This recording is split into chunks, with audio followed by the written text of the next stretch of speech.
You are all welcome. We all know why we are here. We've discovered that some heads of agencies are not yet here, but we'll carry on. I hope they will join us in the course of this. The representative of the IG, the representative of the Commandant General of the Civil Defense, and the representative of the contracting firm, one of the contracting firms.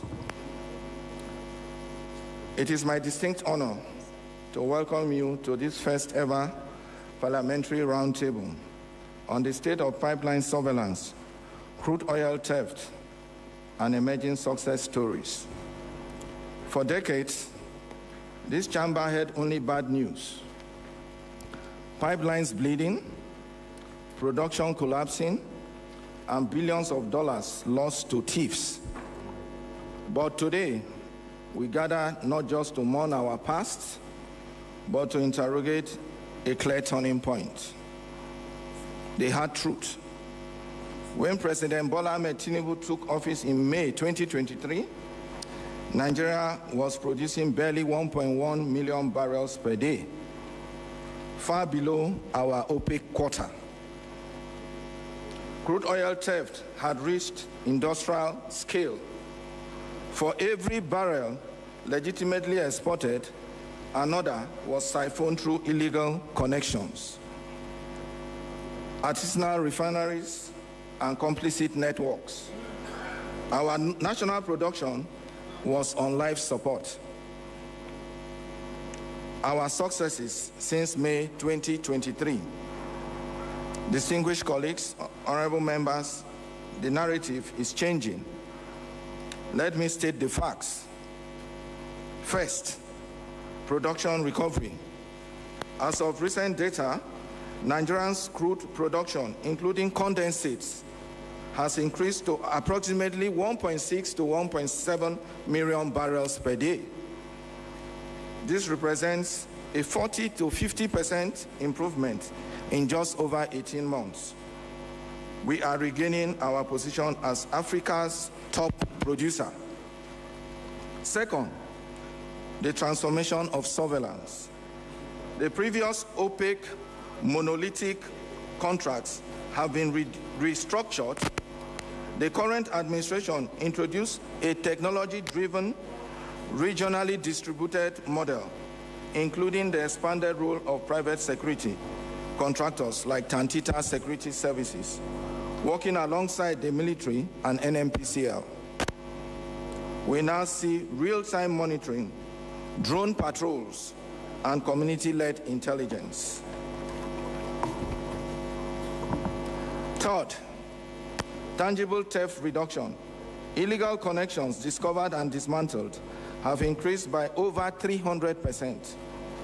Volumes lost to theft have dropped from a peak of over 400,000 barrels per day to under 100,000 barrels per day.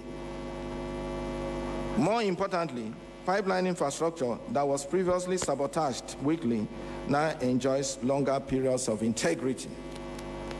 Fourth, fiscal impact. For every 100,000 barrels recovered daily, Nigeria saves approximately $3 billion annually at current prices. These are resources now funding our national budget, not fueling criminal enterprises in the creeks. But we are not yet done. Let me bear clearly, success is not perfection. We still face hotspots in Bayelsa, Rivers, and Delta. Some contractors have underperformed, and the human cost of oil theft, environmental devastation in our host communities remains unacceptable. This roundtable must therefore answer three questions.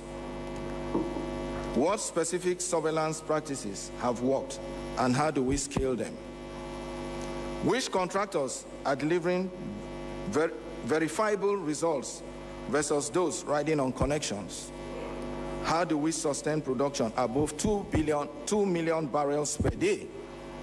In conclusion, fellow parliamentarians, our guests, Our oversight mandate requires courage.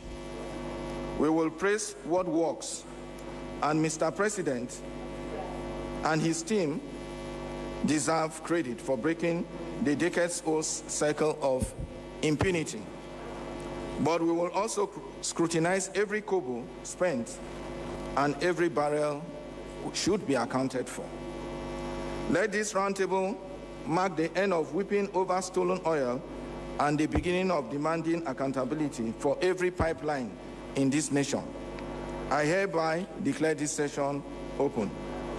Nigeria first. Thank you very much.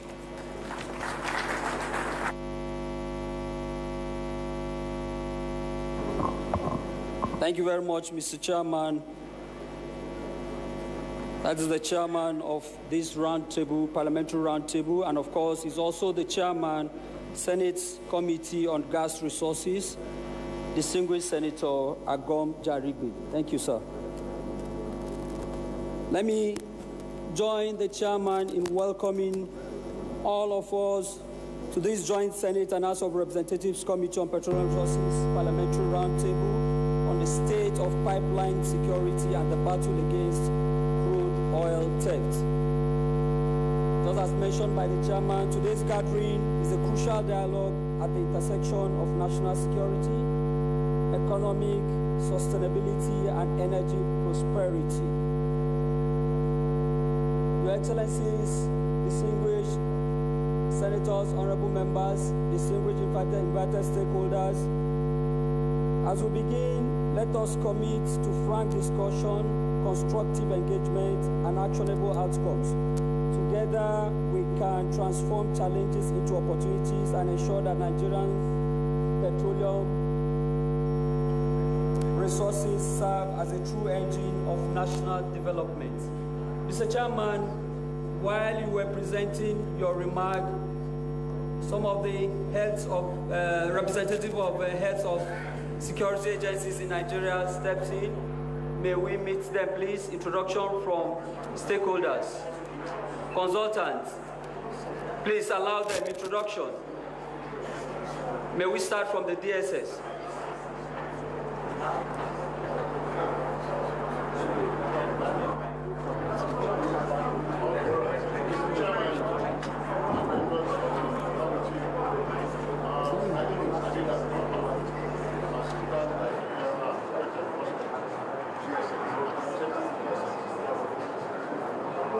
Nigeria Army, introduction, please. Introduction, Nigeria Army, please. Nigeria Air Force, introduction. I am Major General Abdulsalam, Chief of Defense Operations.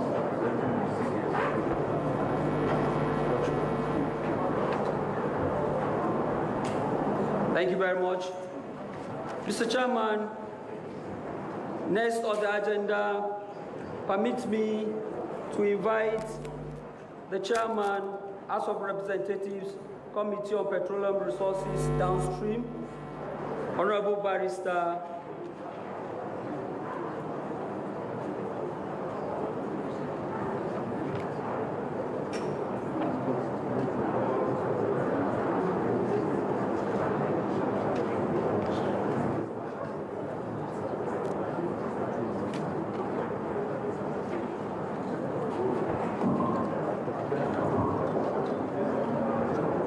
chairman of this gathering has directed that for us to save time, we invite for goodwill messages. And of course, permit me to start from the representative of the Inspector General of Police, in person of Dr. Benito Eze-MNI, Assistant Commandant AIG Miller Dantawai, PSC, Assistant Inspector General of Police, representing the Inspector General of the Police. Good message.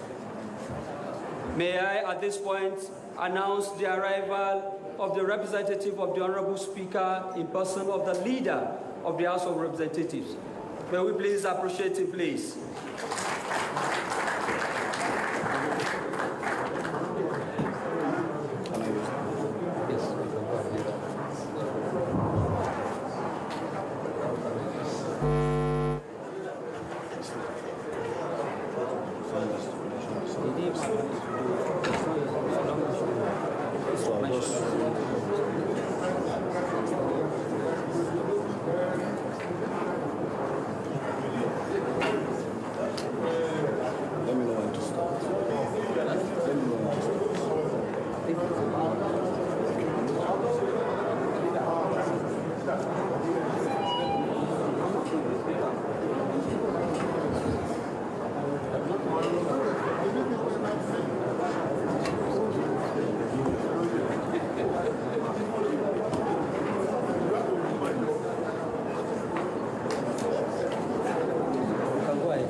the Chairman, Joint Senate and House Committees on Petroleum Resources,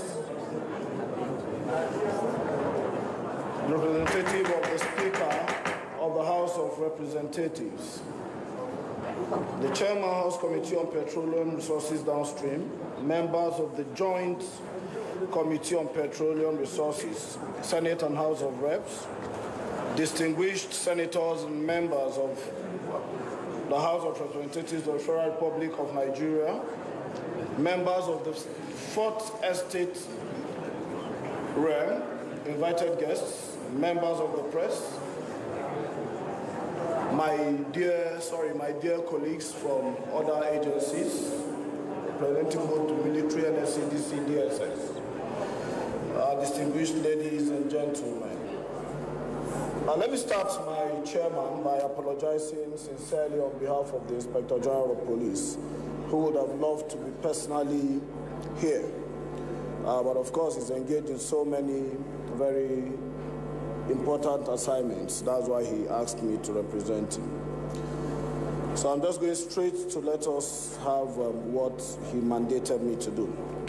The Inspector General of Police, on behalf of officers and men of the Nigeria Police Force, is honored to participate in this historic first parliamentary roundtable convened by the National Assembly Joint House on Petroleum Resources of the Senate and House of Representatives. This timely engagement underscores the strategic importance of safeguarding Nigeria's energy lifeline, our crude oil infrastructure, which remains central to national revenue generation, economic stability, and overall national security. The theme of this roundtable, policing Nigeria's energy lifeline, the role of the Nigeria Police Force in combating crude oil theft, securing pipelines, and advancing the renewed hope agenda, our challenges and successes, is both apt and compelling. It speaks directly to the evolving security architecture required to confront the complex and adaptive threats posed by crude oil theft, pipeline vandalism, and illegal bunkering. Distinguished participants, the Nigeria Police Force, as the lead internal security agency, plays a pivotal role in the protection of critical national assets, including oil and gas infrastructure. Through the IGP Special Task Force on Illegal Bunkering and Oil Vandalism, the force has intensified intelligence-led operations, targeting criminal networks involved in crude oil theft and associated economic sabotage. These operations have led to significant breakthroughs, including the dismantling of illegal refining sites, interception of stolen petroleum products, arrest and prosecution of offenders, and disruption of supply chains, sustaining these illicit activities. Beyond enforcement, the force has strengthened community engagement strategies in host communities, recognizing that sustainable security of pipelines must be anchored on local cooperation and trust.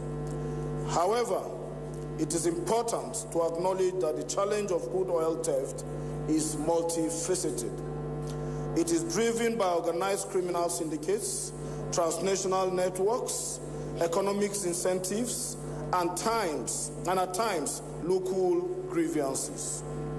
Addressing it, therefore, requires a whole of government and whole of society approach. In this regard, the Nigeria Police Force continues to work in close synergy with sister security agencies, particularly the Nigeria Navy, the Nigeria Security and Civil Defense Corps, NSCDC, and the DSS, and other critical stakeholders, including licensed pipeline surveillance constructors engaged by the federal government. This collaborative framework has enhanced maritime domain awareness, improved response coordination, and strengthened operational outcomes. Distinguished ladies and gentlemen, while we celebrate measurable successes, we are not unmindful of the persisting challenges. These include difficult terrains in the Niger Delta region, evolving tactics of criminal elements, gaps in surveillance infrastructure, and the need for sustained technological investment in monitoring and protection systems. The Nigeria Police Force remains committed to continuously reviewing and strengthening its operational strategies. We are prioritizing intelligence fusion, capacity building of specialized units, deployments of modern surveillance technologies, and aligning and deepening interagency collaboration. Furthermore, we are aligning our efforts with the federal government's renewed hope agenda by ensuring that improved security of oil infrastructure translates into increased production, reduced losses, and enhanced national prosperity. Let me also commend the National Assembly for providing this important legislative and oversight platform. Your continued support in terms of policy direction, resource allocation, and legal frameworks is critical to sustaining the gains recorded and addressing emerging threats. In conclusion, the Nigeria Police Force reaffirms its unwavering commitment to the protection of Nigeria's critical energy structure. We'll continue to adapt, collaborate, and innovate in our collective resolve to combat crude oil theft and secure our pipelines for the benefits of all Nigerians. On behalf of the Inspector General of Police and the Nigeria Police Force, I thank you all for your attention and wish this roundtable fruitful deliberations. Thank you very much.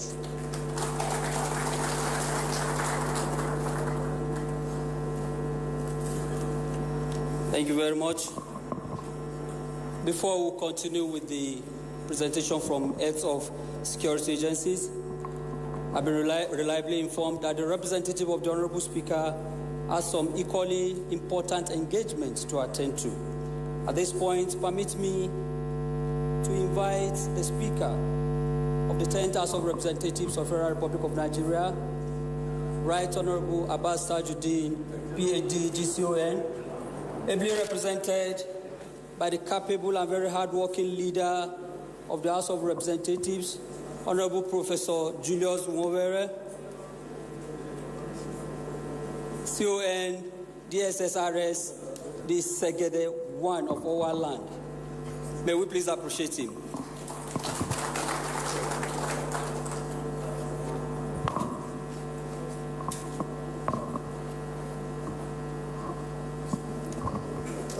Good morning, everyone. Ordinarily, I would be apologizing for coming late, but I don't think I came late. I got here just before 10. There was no light. I couldn't get to my office on the 4th floor, so I went back home. Now that we can access the building. Normally, when we tell people outside the problems of this building, they say, National Assembly, you always want more money. You saw the broken tires as you came in. We are lucky if you are not caught in the elevator. Light is a problem, but the struggle.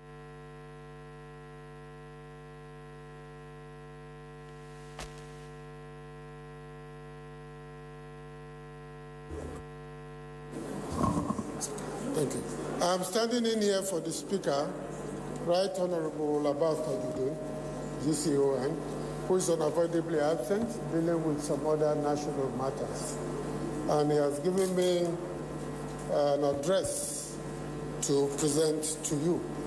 So kindly allow me, distinguished senators and members, my colleagues in the House, chairpersons of the relevant committee, of the Jeremy and the Honorable Ikenda,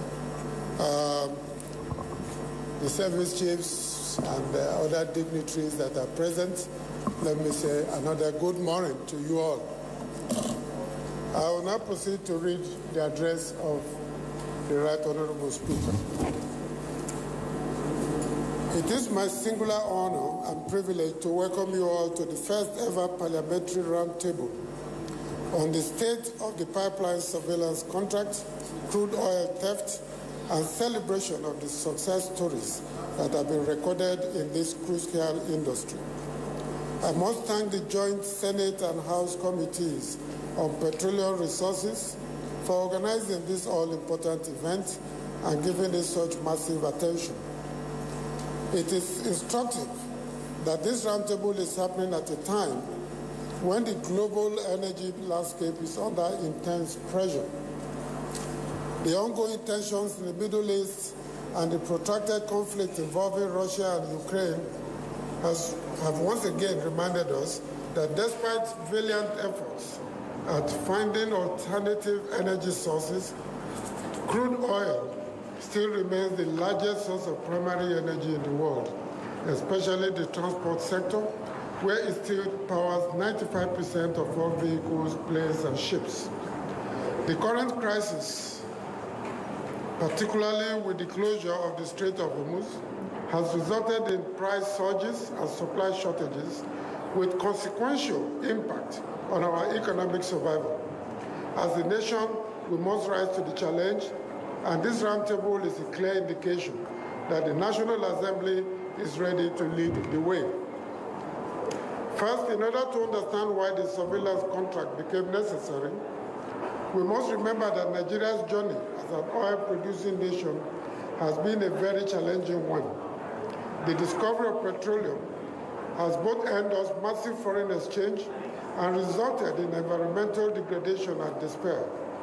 As a result, the Niger Delta has witnessed profound agitations over the years, which often resulted in pipeline vandalism, crude oil theft, and illegal refining activities. Desperate communities and weak enforcement structures created a climate of instability in the oil sector with staggering consequences. At some point, Nigeria was losing billions of dollars annually, as between 10 to 30% of crude oil production was lost to theft, undermining national revenue and questioning our capability to remain a reliable oil producer. It was within this context that the federal government introduced the pipeline surveillance contract, including the engagement of private security actors and community-based structures. These interventions were designed to provide security to our oil facilities with the understanding that without the help of the communities where these pipelines and other infrastructure were located, the job of securing them would be impossible. In the end, the synergy of private surveillance providers, our security agencies, and community engagement led to remarkable improvements in our daily production quotas. There are clear success stories, undeniable and compelling. Recent reports indicate that most of the illegal tapping points have been dismantled.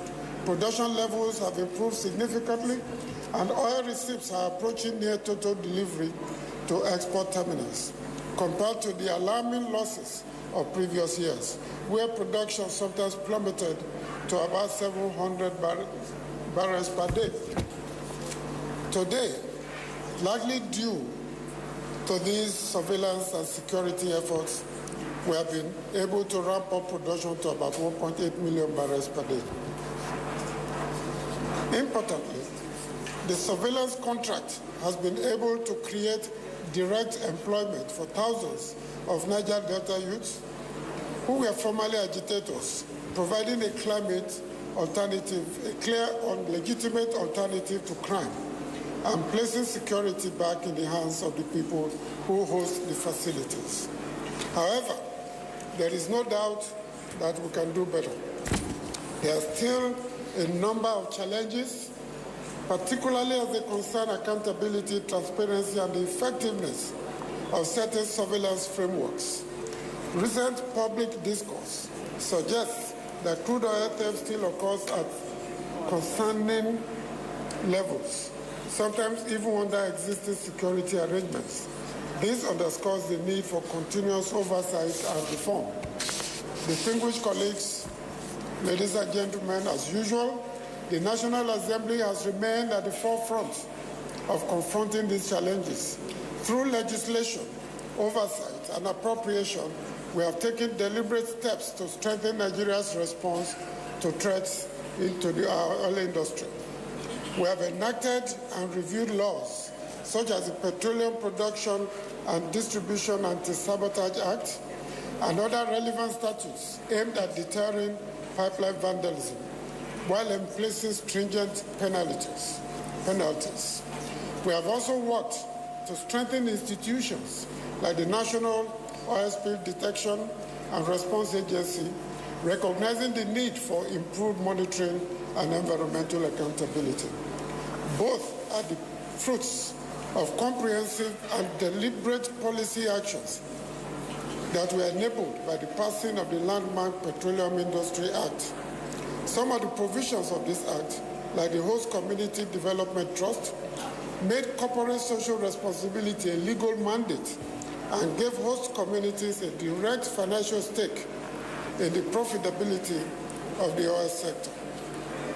Moreover, by legislating that communities forfeit their entitlement for the year if vandalism occurs in their domain, the law operationalized the concept of shared responsibility.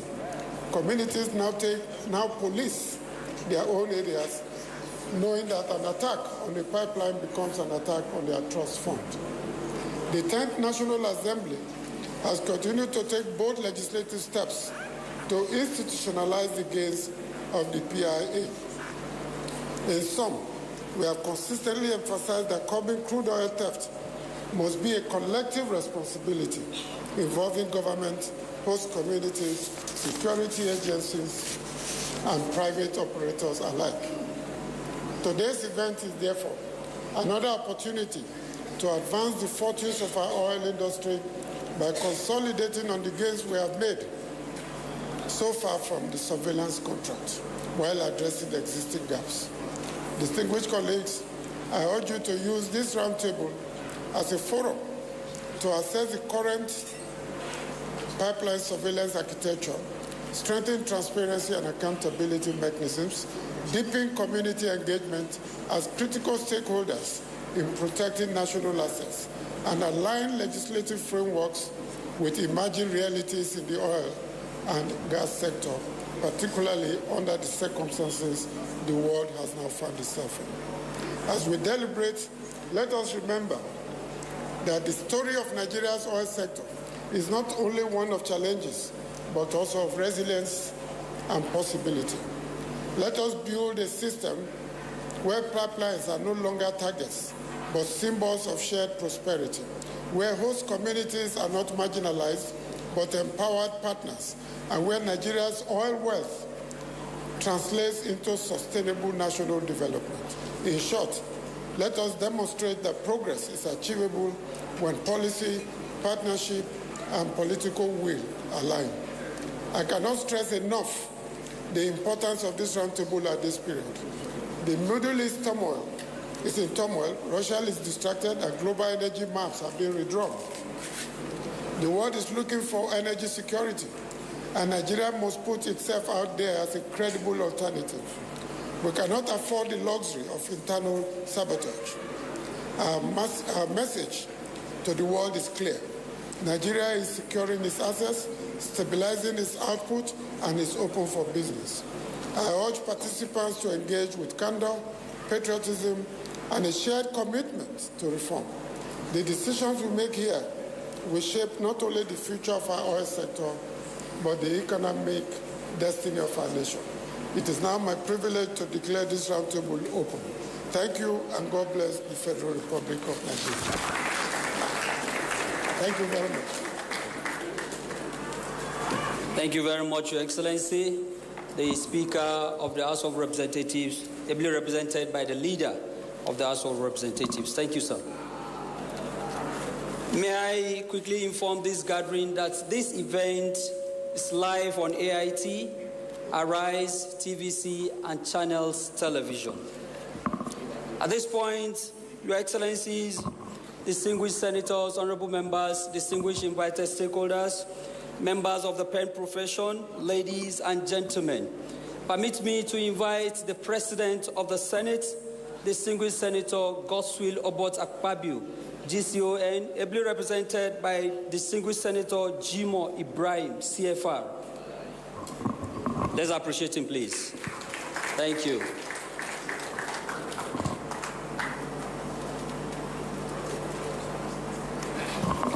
Let me stand on the existing protocol and bring the greetings from the President of the Senate of the Federal Republic of Nigeria, who also double as the Chairman of the National Assembly. He is supposed to be here, obviously, and they count this gathering as very significant to national discourse, but unavoidably he couldn't be able to make it, and they asked me to represent him here. And I must extend greetings to every member of Parliament, particularly distinguished senators, honorable members of House of Representatives, representatives of agency of government, and distinguished ladies and gentlemen. The Senate President, as instructed, I talked about the peace of the pipeline. The peace of the pipeline. This is a pivotal edifice for national development and economic growth of our dear nation. And the center of his speech is on cooperation and collaboration. The Senate President insists that every stakeholder must collaborate with the brief of the security agency in security or the peace of the pipeline. He's more concerned about this and as detailed in Mr. President's speech about the needs to ensure that we have the peace of the pipeline. The Nigerian government, neither the Senate, will compromise anything in defiance of this. So it's very important that we all know that the peace of the pipeline is important to economic growth. And he has received detailed brief from the security agencies about what is required, what challenges are there, and of course, the purpose of this meeting is to actually gather, to have your insights into that capital and social network connection, to understand that detailed knowledge, into what can be done. Lastly, President Bola Tinubu, in his presentation to the National Assembly of the national budget, reiterates the importance of the surveillance of the pipeline in order to increase production per day of our crude oil. And this is sacrosanct to economic development. This is source of revenue. And at the National Assembly, the Senate President, asks for the collaboration of everyone to make meaningful laws that reflects this basic objective of ensuring adequate budget provision for the security agencies in order to secure the pipelines and ensure, like I said earlier, the peace of the pipeline in accordance with the thesis of Mr. President. Lastly, the Senate President also noted that every action taken by the executive, headed by President Bola Ahmed Tinubu, will be supported by the National Assembly in ensuring that we have the peace of the pipeline and that our economic growth is at best on the high line, given even the ecosystem. Senate President insists that the ecosystem must work together collaboratively and collectively in order to achieve the desire of Mr. President's needs to increase production, like the chairman of gas said, from 1.1 million barrels per day to 1.6 million barrels per day. And the desire of Mr. President of Nigeria is to have production increase to 2.1 million barrels per day. And we must achieve this. This is also very achievable. We want to thank every stakeholder, thank everybody here, and we look forward, the Senate President look forward to a smooth discussion that will lead to resolution of most of the teething area and the challenges. Good afternoon. Thank you very much, Your Excellency, the President of the Senate, ably represented by distinguished Senator Jimoh Ibrahim, CFR. Thank you, sir. This event has been declared open, and of course, we're going straight to the presentation. Permit me at this point, Your Excellency, to invite the Group Chief Executive Officer, NNPCL, Nigerian National Petroleum Company Limited, Engineer Bayo Bashir Ojulari. Thank you, sir. The chairman has directed that you take just 10 minutes for your presentation. Thank you, Will. Thank you very much. The President of the Senate of the Federal Republic of Nigeria, Speaker of the House of Representatives, Chairman of Senate Committee on Gas Resources, Petroleum Resources Upstream, Petroleum Resources Downstream, Chairman of House Committee on Petroleum Resources Downstream, petroleum resources, upstream, midstream, and gas resources. Distinguished senators, honorable members of the Senate and House of Representatives, the National Security Advisor, the Minister of Defense, the Minister of State Defense, service chiefs, authority chiefs of NMDPRA, MD of Tangita Security Services, distinguished ladies and gentlemen, I wish to express my profound appreciation to the National Assembly for convening this high-level engagement and for the honor of addressing this distinguished gathering of policy leaders, regulators, and national security stakeholders.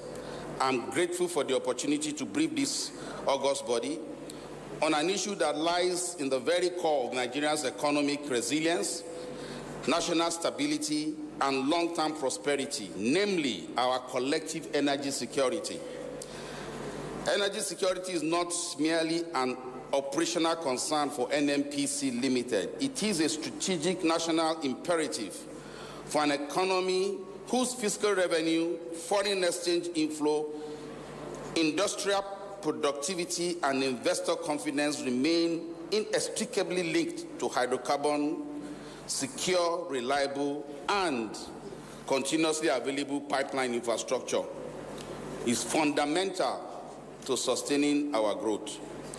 At NNPC Limited, we recognize that production growth is impossible without security, and security itself cannot be achieved by any single institution acting in isolation.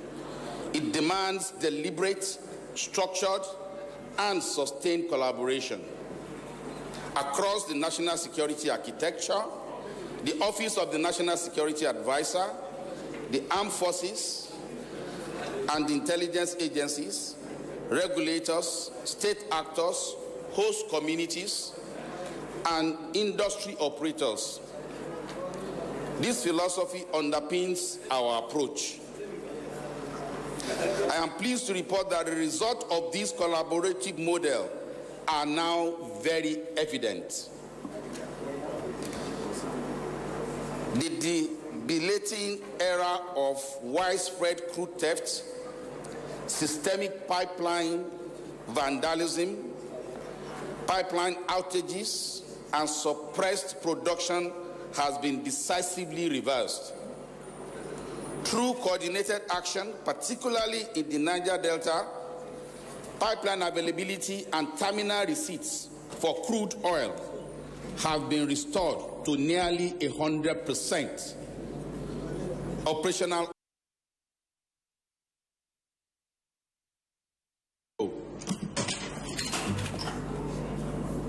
For context, national crude oil production declined to a historic low of approximately 960,000 barrels per day in August 2022, largely due to pervasive pipeline sabotage and theft. Interestingly, Nigeria average daily production in 2025 stood at approximately 1.71 million barrels per day, with a peak performance of 1.84 million barrels per day, representing almost doubling of output in under 4 years and the highest sustained production level in 5 years. This is a powerful, thank you very much. This is a powerful testament to what's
final investment decisions, with operators demanding renewed willingness to deploy capital for asset restoration, marginal field development, and incremental production growth. This capital inflow trajectory positions Nigeria for a positive and sustained uplift in national output and revenues.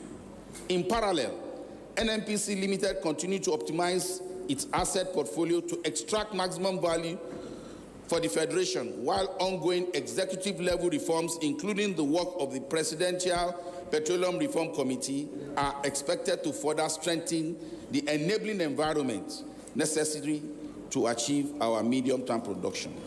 However, ladies and gentlemen, while significant ground has been recovered, we must be clear-eyed.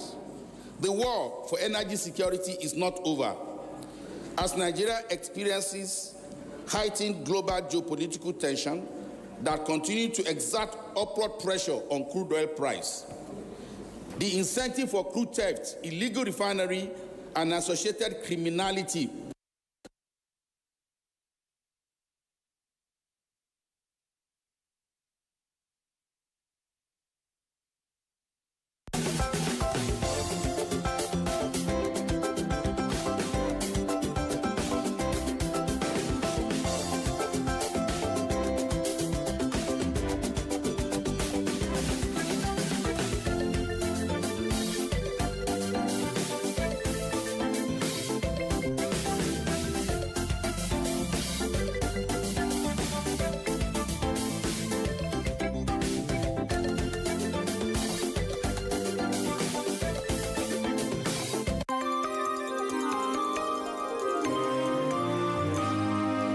enduring truth remains that our strength lies in our unity of purpose.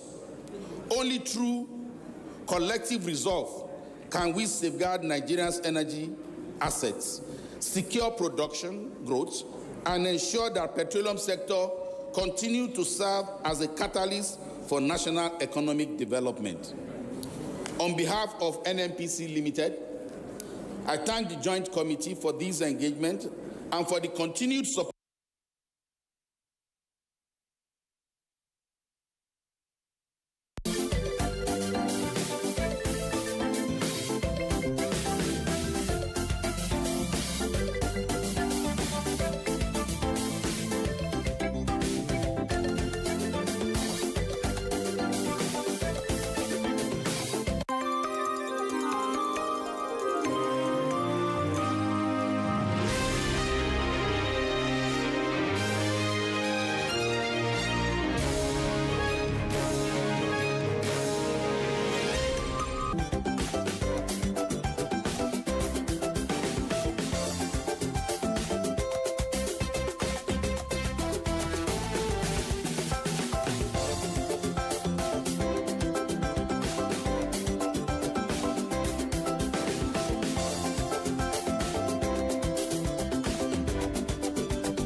operations.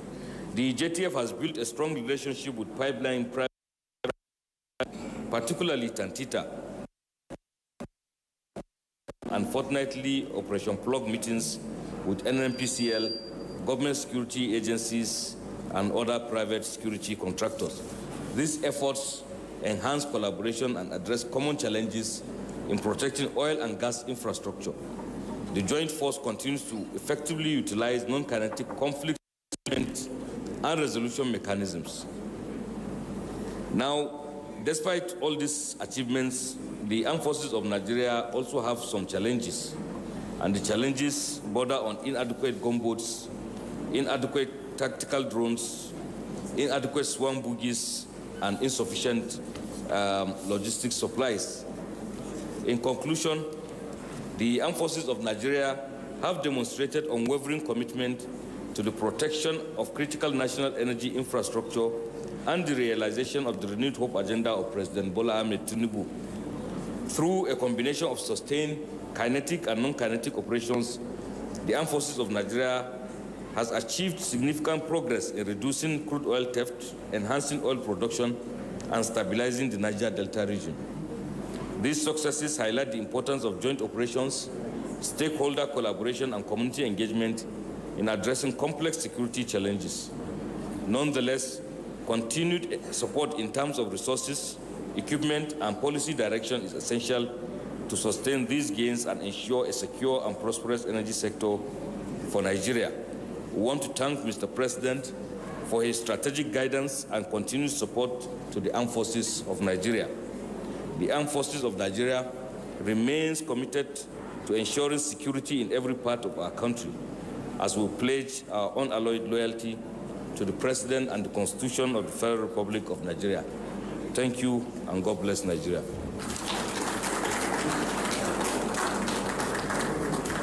Thank you very much, the representative of the Chief of Defense Staff. We thank you. Your Excellency, it is important to appreciate distinguished senators and honorable members that are here, despite the recess by the Senate and the House of Representatives. And Your Excellency, I want to tell you that they arrived very, very early. And of course, our stakeholders, we thank you all. Let's put our hands together for ourselves, please. Thank you. At this point, permit me to invite the Director General State Services, Mr. Adeola Oluwatosin Ajayi, MON, ably represented by the Assistant Director General Security Enforcement of the Services, Mr. Adedakpo Amao.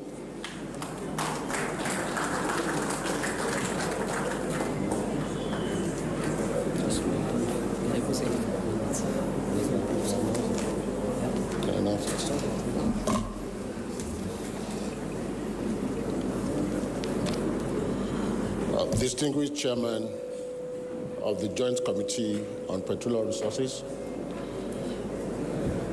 distinguished members of the committee, distinguished senators, honorable members of the House of Reps, ladies and gentlemen, good afternoon. I stand here to convey the goodwill message of the DGSS in person of Mr. Adeola Oluwatosin Ajayi, MON, on the role of intelligence in sustaining the protection of critical infrastructure for economic transformation and realization of Renewed Hope agenda. Let me state that the DGSS desire to be here, but unavoidably absent due to other pressing issues of national interest. He has therefore directed that I represent him and convey his message as follows. Distinguished lawmakers, worthy partners in the national security project, and fellow guardians of our national stability, good morning once again. As we gather here today, being the first ever parliamentary roundtable on the state of the pipeline surveillance contract,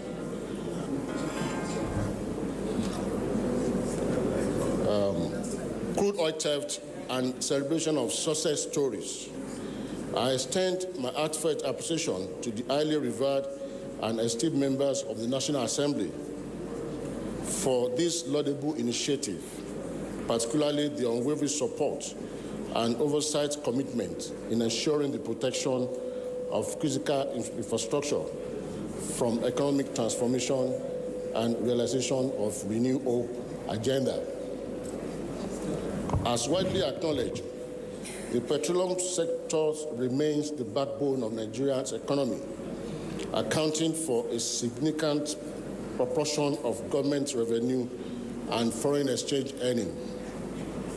In this context, the protection of critical infrastructure, such as petroleum pipelines, refinery, export terminals, and related facilities, is not merely a security concern, but a national economic imperative.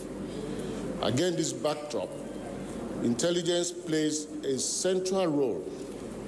It provides the foresight, situational awareness, and early warning mechanism required to prevent, detect, and respond to threats such as pipeline vandalism, oil theft, and other forms of economic sabotage. Building on this strategic function, notable successes have been recorded in recent years.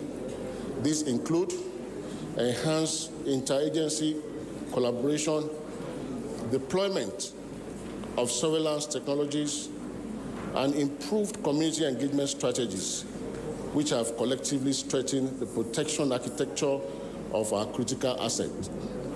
These efforts have led to disruption of organized criminal networks involved in oil theft, with corresponding improvement in the country production outputs. Notwithstanding these gains, it is important to recognize that several challenges continue to impede optimal outputs. Chief among these are technological limitations in surveillance and monitoring systems, difficulty terrain, and operational constraints in key oil producing regions, as well as lingering socioeconomic grievances within host community, which further complicates security efforts. In view of these challenges, there is an urgent need to consolidate existing gains through a more integrated and forward-looking approach. These include investing in advanced surveillance and data analytic capabilities, as well as institutionalizing community-based intelligence frameworks anchored on trust and inclusivity. Equally important is the reinforcement of legal and policy instruments to ensure swift prosecution, alongside sustained capacity building for security personnel engaged in intelligence and infrastructure protection. Distinguished lawmakers, the Renew Hope agenda provides a strategic policy direction that prioritizes economic revitalization, transparency, and national security. The realization of these objectives within the petroleum sector is essentially linked to the resilience of our critical infrastructure protection system that must be intelligence-led, technically driven, and collectively executed. Aligning with this mandate, the Department of State Services, comprising very dedicated officers, have continued to work covertly and overtly in prioritizing the protection of critical infrastructure through vigilance, innovations, and collaboration with relevant security agencies. Pipeline surveillance with relevant security agencies, pipeline surveillance contractors, and other critical stakeholders.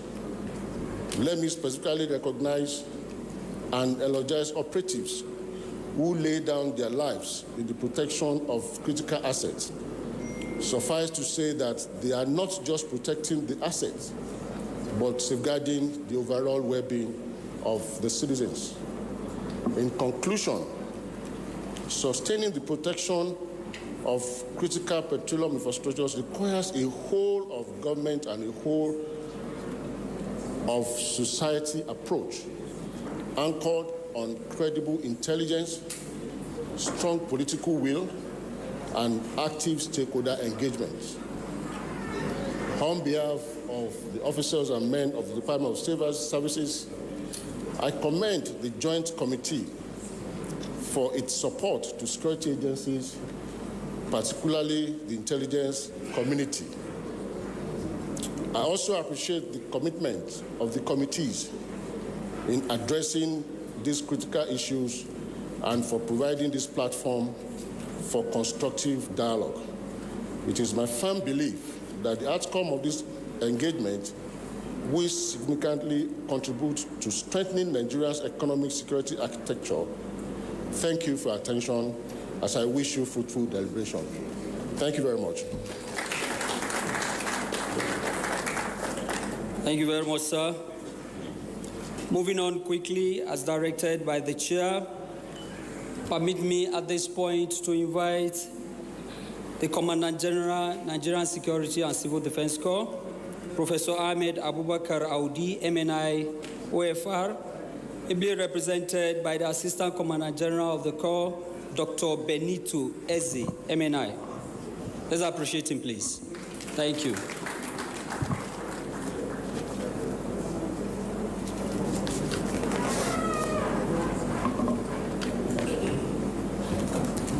The representative of the Senate President, the representative of the Speaker, Honorable House of Representatives, members of the distinguished Senate that are here, and Honorable House members, the representative of the service chiefs here present, the stakeholders, good afternoon. I am deeply honored to appear before this distinguished Joint Committee on behalf of my Commandant General, Professor Ahmed Abubakar Audi, MNI OFR, who is unavoidably absent to present the operational realities, challenges, and strategies intervention of the Nigerian Security and Civil Defense Corps in protecting Nigerian critical energy infrastructure, which is germane and central to Nigeria's socio-economic development and national security. As a result of the time, I have little slides which I will plead that you just look at it. The outline of my presentation is there in the slide. Honorable Chairman, distinguished members of the Joint Committee on Petroleum Resources, thank you for this invitation to brief you on the Nigerian Security and Civil Defense role in protecting Nigerian energy assets and advancing the renewable energy agenda. The first ever parliamentary roundtable on pipeline surveillance and crude oil theft is a historic moment for accountability and collaboration. As at April 2026, Nigeria's production has risen to 1.84 million barrels per day. This includes condensate. This aligns exactly with the conservative budget benchmark for 2026, which is a sharp recovery from the February dip to 1.31 million barrels per day due to maintenance issues, not insecurity. Production has now exceeded 1.8 million barrels per day for 2 consecutive months. Then I go to the role of Nigerian Security and Civil Defense Corps as a lead agency in the protection of critical national assets and infrastructure in Nigeria. Firstly, the surveillance and protection of pipeline and flow stations under the Petroleum Industrial Act 2021, and secondly, the anti-vandalizing operations. Then thirdly, the investigation and prosecution of economic sabotage. Lastly, among others, is the collaboration with the military under the Operation Delta Safe, with NUPRC, the NMPCCL, the private security consultants, and the host community. Our institutional commitment is best seen in our new digital command and control center on the Niger Delta. This center gives us real-time domain awareness, monitoring of hydrocarbon activities, vessel movements, and pipeline integrity. This approach is a game changer, and we are extending collaboration through a whole of society approach, working around the clock with approved private security consultants. Distinguished members, let me give you two concrete successes. One, the pipeline vandalism incidents have dropped by over 40% compared to what we had in the past years.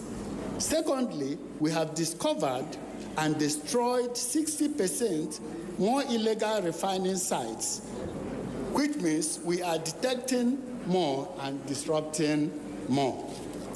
The Nigerian Security and Civil Defense Corps is already mapping out strategy to achieve the 3 million barrels per day towards 2030, as anticipated by the renewed hope agenda of Mr. President. For the purpose of my presentation, I have the energy security as conceptual framework. Energy security refers to the uninterrupted availability of energy sources at an affordable cost. It encompasses protection against disruption caused by criminal activities, technical failures, or geopolitical factors. Secondly, the critical national asset and infrastructure, which includes the pipeline, refineries, depots, gas plants, and power installations essential for economic survival and national stability. The crude oil theft and pipeline vandalism. These are illegal activities involving the sabotage of pipelines and unauthorized extraction of crude oil, often carried out by organized criminal networks. Strategic importance of this meeting. One, it will help majorly to contribute to national revenue and GDP. Secondly, primary source of foreign exchange earning. Thirdly, critical driver of industrialization and electricity generation. And lastly, key determinant of investor confidence. The core mandate of NSCDC, the core mandate of NSCDC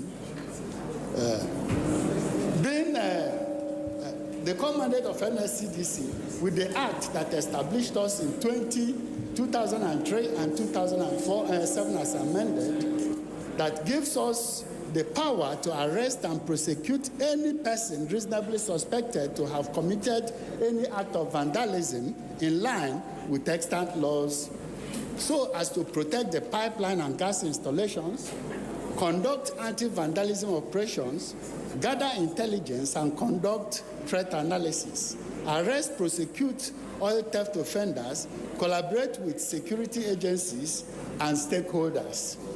Operationally, the Corps deploys personnel across high-risk zones, conduct patrols and engage local communities in intelligence gathering.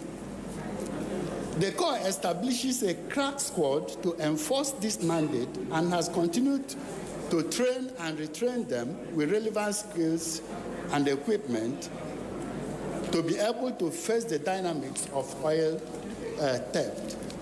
We have also engaged in intelligence-led operations, joint task force collaborations, private surveillance collaborations, community engagement initiatives, arrest and prosecution of offenders. Also, it is necessary to itemize our key challenges.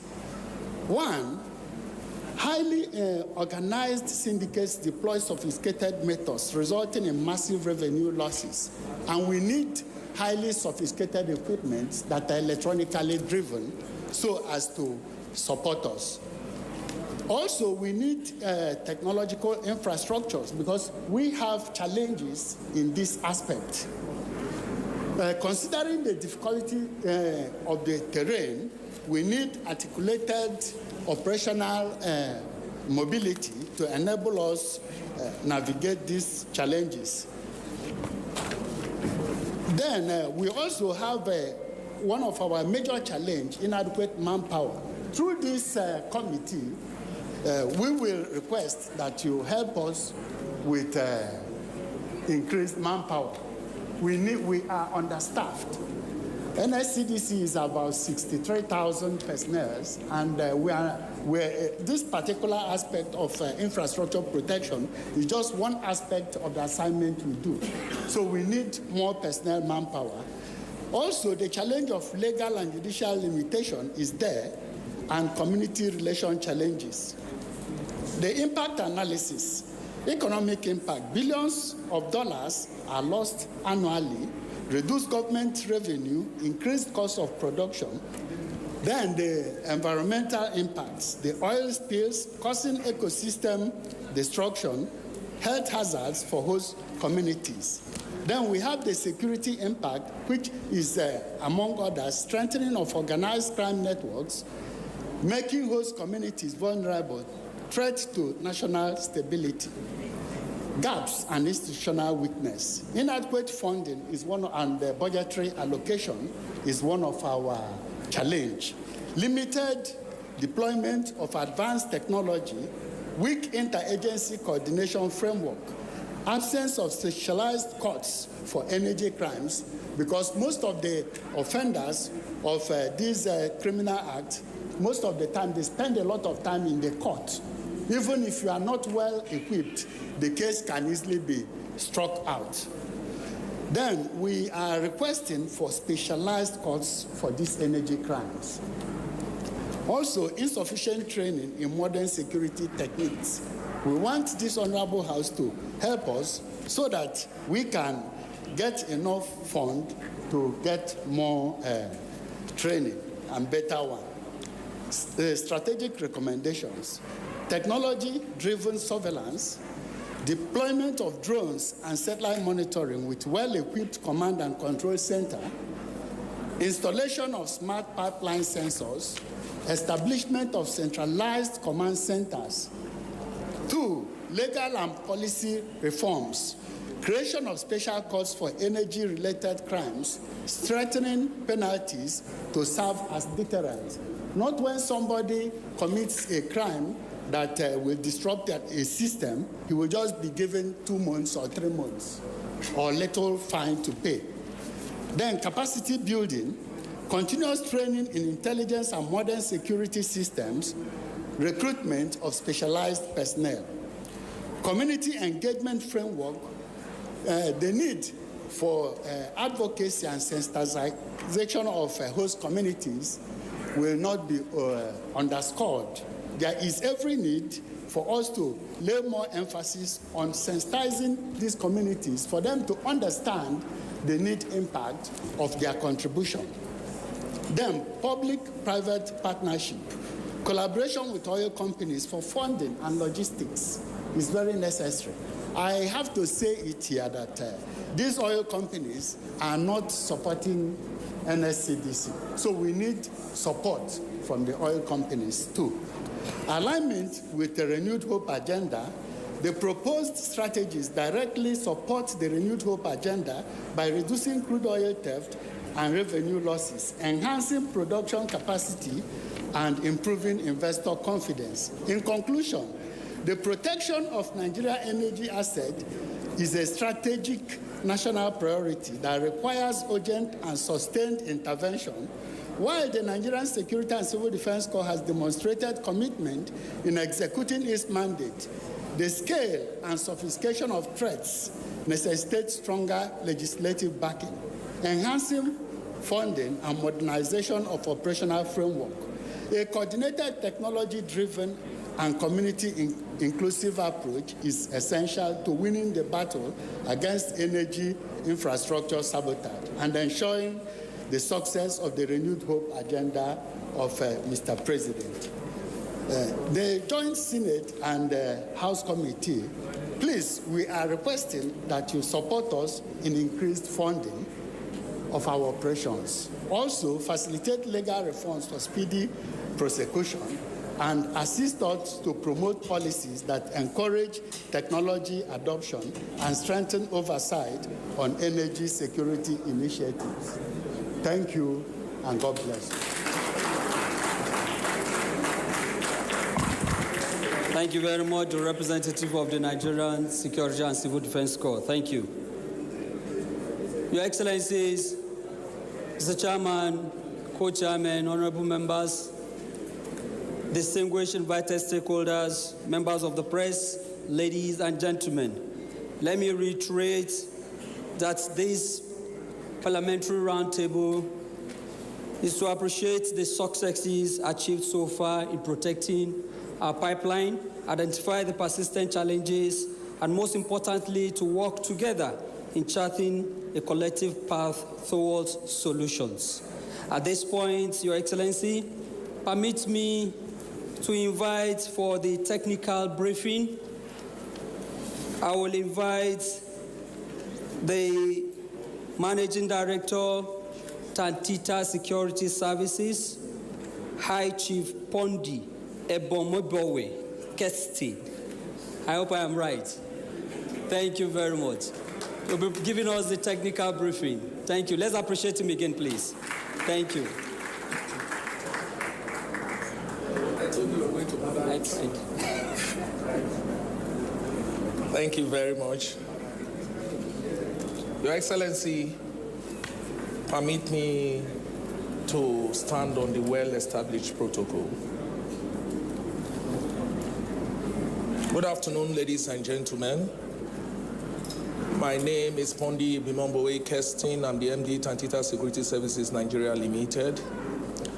Before I continue, I want to thank the Senate and House Committee, the Joint Senate and House Committee, for putting this program together to bring all of us here to discuss this very, very important issue that has been bedeviling our great country, Nigeria. In 2022, we were saddled with the responsibility to secure core critical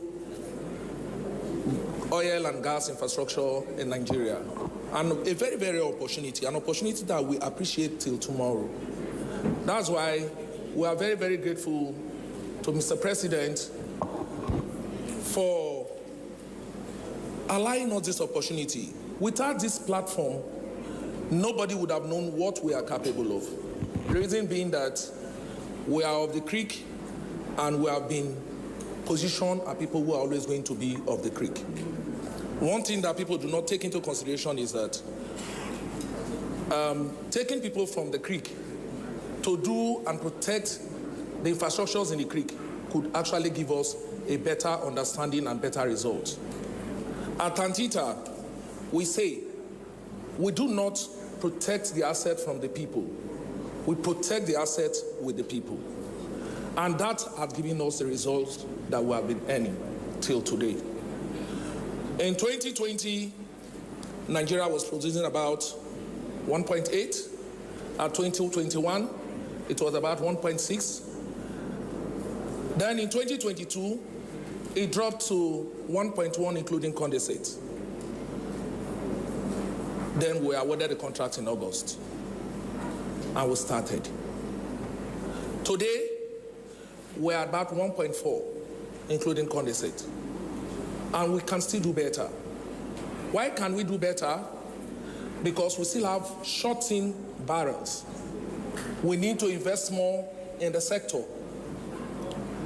We have worked so far with all the GSAs, the Nigerian Army, the Civil Defense Corps, the Navy, the police, the DSS. Everybody have been very, very wonderful. And in the course of these past 3 years, we have lost both soldiers, we have lost both our personnel, we have also lost Civil Defense Corps members, and it has not been a very easy journey, a very, very tedious journey. But today, one thing is certain. We are back to where we were before. The issue is no longer about oil being stolen. It's now about us investing more to achieve the president's agenda of increased production. And so, I want to call on with your permission, sir, Your Excellency, I want to call on my Executive Director, Technical and Operation, Captain Waridi Eniswo, to come and run us through the technical details of what happens in the field, what we went through from day one to where we are now, what are our successes, what are our challenges, and what is the way forward. We have invested in technology, we have invested in human capital development. The so-called decentralization that everybody is shouting about, we have decentralized by awarding contract to everybody in every area. There is no way we could have done this without the involvement of every one community that are stakeholders in this operation. And like I really appreciated what you said, GCO, that fragmentization of this process is not going to help us. It's going to further push us downward. And that is one thing we should avoid. Thank you very much, Captain Waridi. You can continue.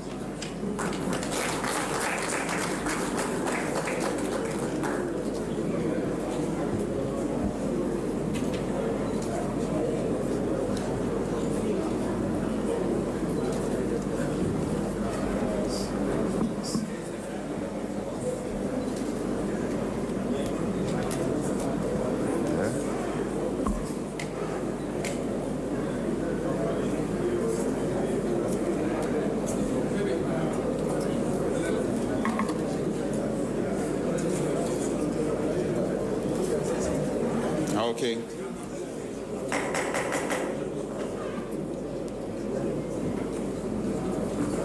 The representative of the Senate.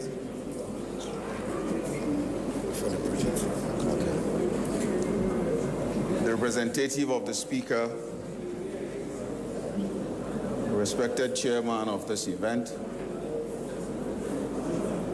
the distinguished team, members of the House, members of our armed forces. My name is Captain Waridi Eniswo, and I wish to stand on the existing protocol established by my Managing Director. I happen to be the Executive Director, Operations and Technical.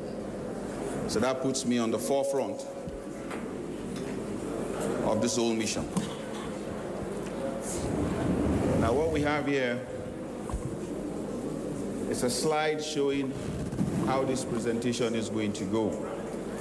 We want to first of all look at graphs of the pre-production figures so that people will appreciate where we're coming from. A brief of the surveillance contract, our approach and methodology, our mid-contractual graph, because we needed to see whether we're going in the right direction. How corporate social responsibility has also helped us, and how the introduction of technology has also helped us. Next slide, please. Now, let us look at what brought about this contract, because a lot of people do not understand. This contract was not just a giveaway. There were certain reasons why this whole thing came about. In the year 2000, which was the COVID year, surprisingly, 2000 was when the country was locked down. Nigeria had the highest production. What does that tell us? Definitely there was human interference, because everybody was locked down at home. Nobody was out there to steal oil. Look at the figures again. By 2021, the lockdown was lifted, and the oil production, instead of going up when people returned to work, started going down. By 2022, it went down further, even deep further, because people wanted to recover from their losses in the COVID period. Now, you may not appreciate this because the bar graph. Next slide.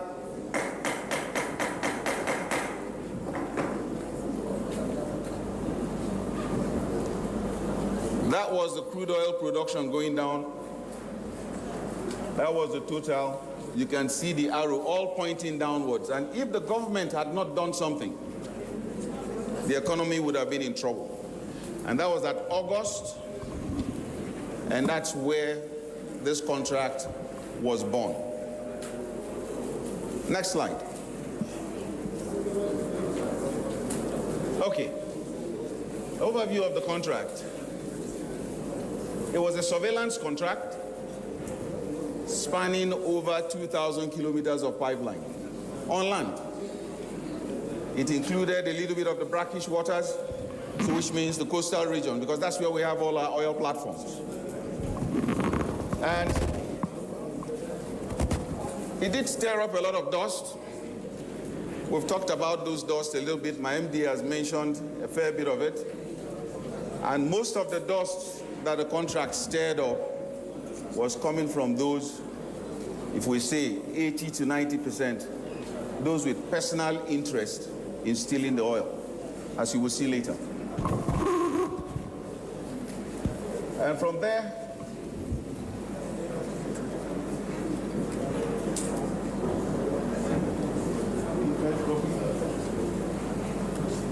we took a whole lot of modifications to see what was going on.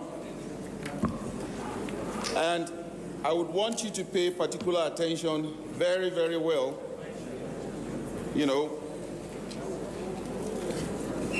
to why there was so much interest in it.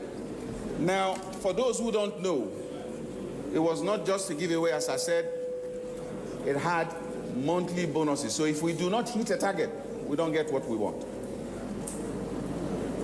So it's not just something for the boys or something. No, it wasn't that.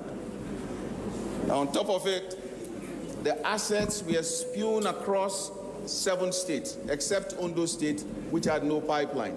But the problem of Ondo State was that the internationals had local agents who were bribing the boys along the coast so that they steal oil from the platforms.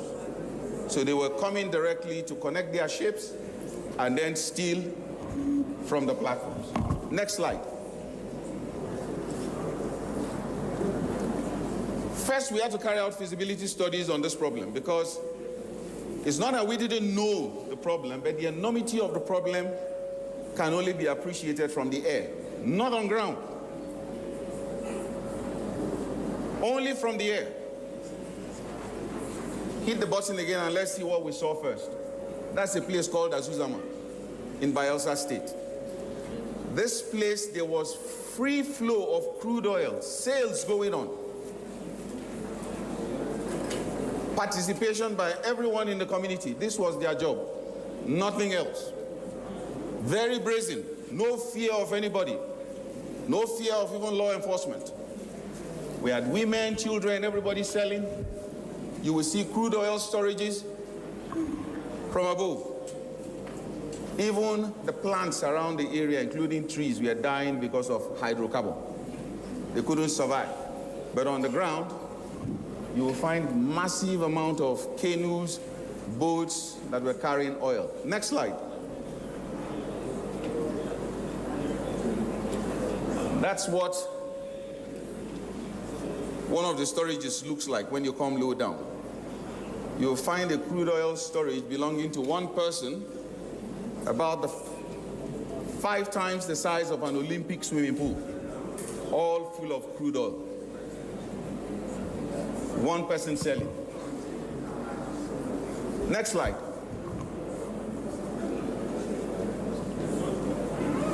Look at the oil wells, illegal. All these holes were dug in this country without anybody seeing. Thousands of them, all loaded with crude oil. Would anyone believe that this can happen anywhere in the world except this place? Next slide.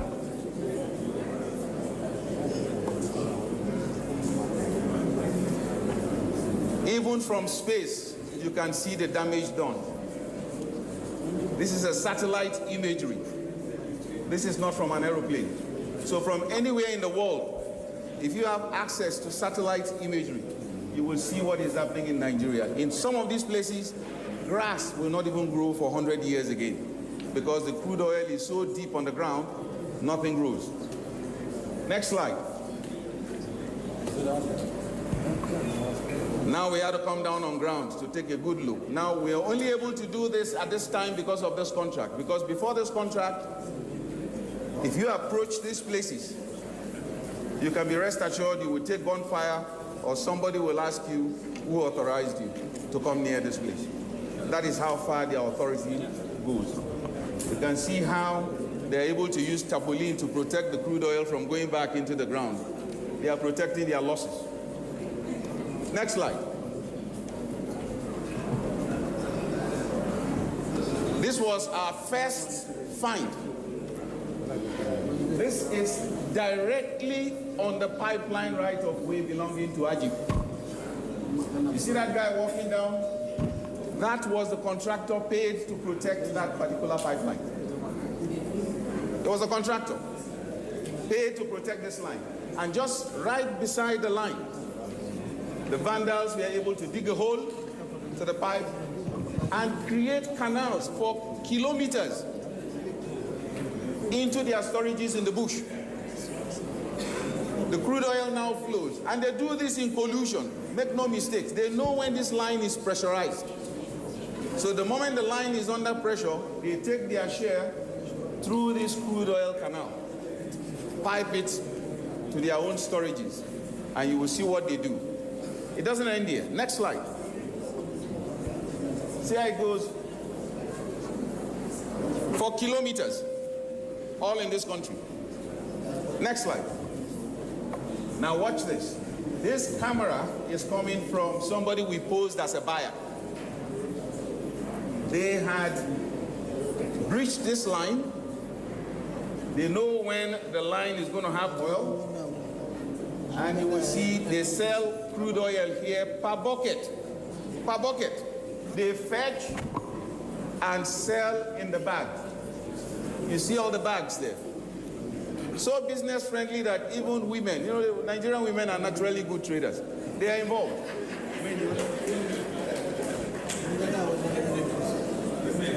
They trade in everything, as you will see. And we raided this place. Please hit the button.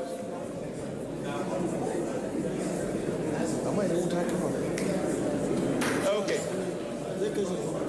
Right? And people come and collect these bags in vehicles. Even in boats. You can see my sister there. She's hit it big, very happy. Please hit the button.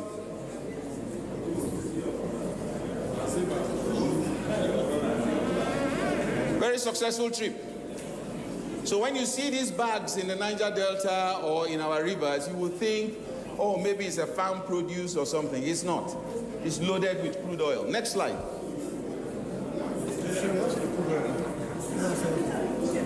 What is it? Local transportation. Sometimes what they do is when they've loaded these bags, they give it to farmers, like the women again, to carry in bicycles. You think they are carrying cassava. It's not cassava. It's crude oil inside. So these are some of the women we saw on bicycles. How would you think you can carry crude oil on bicycles? It's only in Nigeria you can carry crude oil on bicycles. Even keke napep, they will go and get branded bags like Bua sugar. Please press the button, press the play button. Good. When you look at the back of the keke napep, you think he's carrying Bua sugar. Now watch.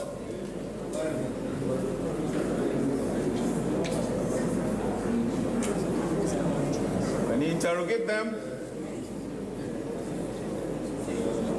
that's Bua sugar. It's crude oil that is inside. Next slide.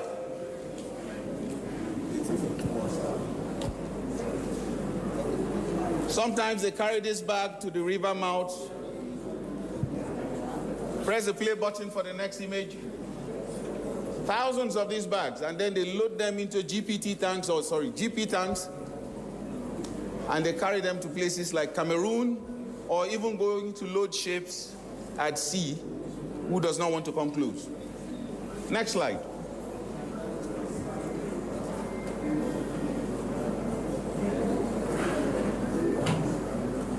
Just when you think you had it all.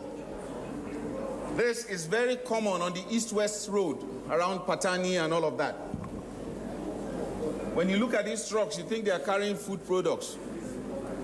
When you open the back of the truck, what you find is crude oil, bags. Very, very common. And you find most of these trucks will never display their number plates, and they will go past all the security. Nobody disturbs them. Nobody disturbs them. Next slide.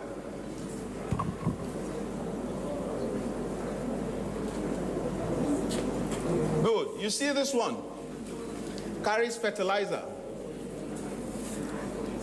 In fact, sometimes when you look at the smartness of these people, I wish we could harness this smartness towards something good. We will be a stronger nation. Now, when you remove the fertilizer, you will find a tank inside. That tank is full of crude oil as well. Please press play. So you see the tank, when we strip it open, you see the crude oil tank right inside, but outside is all fertilizer. Next slide. You see how we started? And at the bottom of the tank, you have a discharge valve, specifically modified for this purpose. Next slide.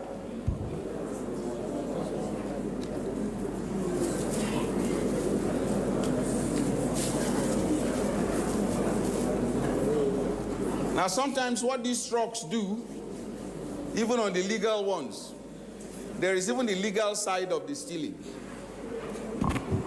Not only the illegal, even on the legal side of the stealing. You would find the trucks that leave all these so-called companies that are registered, that they are carrying HPFO, one thing or the other, to somewhere. They will register those trucks with a number plate. After registering those trucks with a number plate, they will duplicate those number plates, maybe 6 number plates. And on the federal documentation, you have authorized 1 number plate. One will follow East-West Road with the same number plate. Another one will follow Abia with the same number plate. All will follow different direction. All one document manufactured for different trucks. Next slide.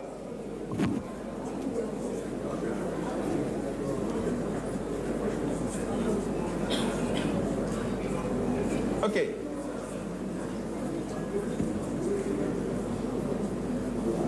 Wellheads. What these canoes do, or what the owners of these boats do, is they go to these wellheads, uncouple the discharge valve, connect hoses to them, and start pumping crude oil into these canoes. They don't stay there. They time themselves when the canoe is going to be full, and then they come back later. But far more often than not, if that wellhead is very pressurized, some of the crude will go overboard, which is why you are seeing a lot of that pollution. Can you press the play button? Now look at the side. That is how they take crude oil from the wellheads. This is sometimes what we see. Next slide. See some of those canoes? That's how they carry the oil and go. Next slide. You will see these trucks parked on the side of the road, thinking, oh, well, maybe they are doing something else. Now let's follow this hose and see where this hose takes us to. Keep playing.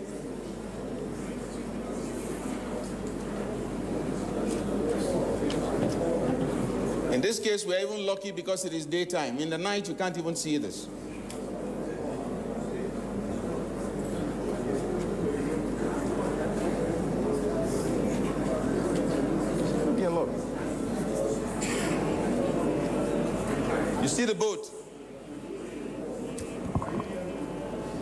You see that? It's taking oil from the boat. Press play on the next one. You will see a situation whereby what these people do, sometimes they go and pay the community to break pipelines. When they break pipelines, they pretend to be cleaners of that pipeline. They bring in vehicles branded in government nature that they are cleaning up, and they steal the oil and go. In this situation, you will find that this is directly on the pipeline right of way, where they insert a valve, and then they open the ground and coupled the hose and start filling their trucks. Next slide. You see how pressurized that is? Illegal discharge point. Now they are becoming very smart. They know that Antietam is everywhere. They are now planting CCTV in the bush. CCTV in the bush to give them early warning systems that operatives are coming. They have command and control centers. They have even gotten to the point whereby they have local missile launchers. So if you come by air, they can fire you. Next slide. This was a very major find on the Shell pipeline. We spent 2 weeks bailing this lake dry to uncover the illegality in this place. Next slide. You can see that small line. That line goes 5 kilometers into the ocean where ships come in both in the day and the night to come and take free oil and go back. It will shock you to know that this activity was going on for 9 years. So you know how much oil you would have lost in 9 years. Next slide.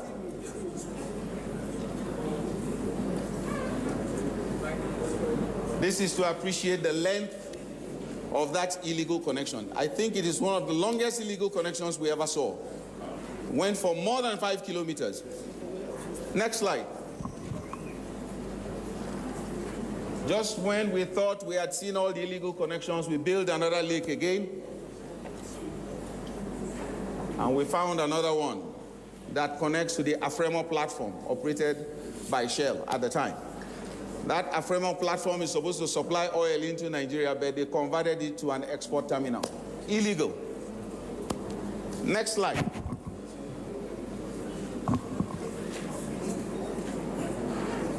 Look at the ocean. This is Nigeria. They have uncoupled this wellhead in the ocean, and they were negotiating with Ghanaian buyers. The guy was arguing with them that it is water. The Nigerians were saying it is oil. That's how we were able to get this intelligence video. And to the right is one of the ships that normally breaches the Nigerian exclusive economic zone to come and steal oil. It's called the Tura 2. It was one of the first set of ships that fell. Next slide.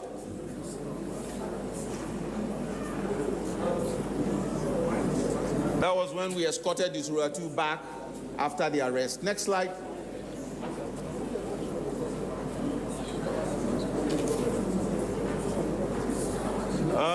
This was the first ship that we got. It was so confident after stealing oil in Nigeria for over 12 years, it still was very confident to come into the creeks to come and steal oil from Chevron's, one of the Chevron's pipeline. I think the name of that ship was the Diema. It has changed names several times, but I think the one we got when it was arrested was called the Diema. That was the one that was destroyed by our government security forces at the time to deter people from bringing assets like this into the Niger Delta. Next slide. Just when you think that your oil pipelines are safe, these guys went into the gas lines. This is a gas line. Now, for those of us who have studied physics, know what is called Venturi effect. I don't want to sound like a pipeline breacher here, though. I'm just going to explain what happens. They saw the pipeline here. They tie pieces of cloth to it. And as the gas pieces out under high speed, it cools and then condenses into liquid and falls into buckets. That's how they collect gas that is liquefied. So this is their own form of doing what we call liquefied natural gas. illegal. And this goes on for kilometers. Next slide.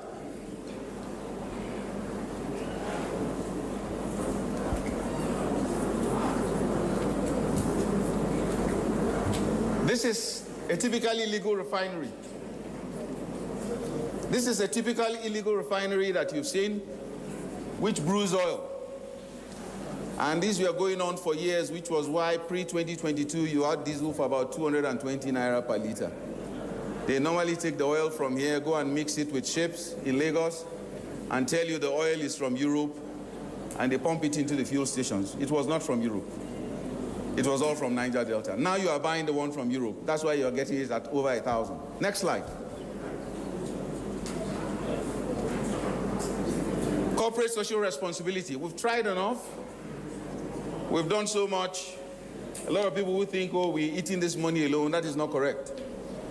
We try as much as possible to build centers for our government security agencies that have supported us. We support markets, even just in case they smell something or they see something, they say something. So we've done so much, from the military camps to the paramilitary to schools here and there and everything. Next slide. Now let's look at the mid figures after all of this. The 2000 figure still stands at 1.83. Now you see that from where we took it up from August, we're now climbing. If you notice, August 2022 was there. Press the button again, press the play button. Good. Press it once more. Right, we're now beginning to see results. We're now climbing back up. If you don't appreciate this, please press the next slide so that you see it better where we're going. Hit the button. Good. Coming down to 2022, press the button. Further down, and this is where we took over. We're now beginning to go up. So you're now beginning to see the results of this contract. Next slide, please.